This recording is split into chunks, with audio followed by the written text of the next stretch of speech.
Второй международный шахматный фестиваль «Башня Согласия» пройдет в республике со 2 по 13 августа. Организатор спортклуб «Ади Ахмад» совместно с правительством и региональным Минспортом при поддержке Российской шахматной федерации и Международного школьного шахматного союза. Приглашены гости и лучшие игроки из различных регионов России, также Израиля, Испании и Кыргызстана.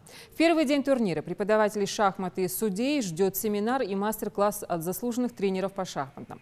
С 4 по 11 августа состоится детский турнир «Надежда Северного Кавказа-2017». В нем примут участие девушки и юноши до 19 лет.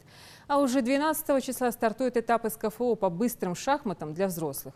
Ну а главным событием фестиваля станет суперматч между Эрнестой Наркиевым и вице-чемпионом мира Борисом Гельфандом, который пройдет на самой вершине Башни Согласия в Магасе.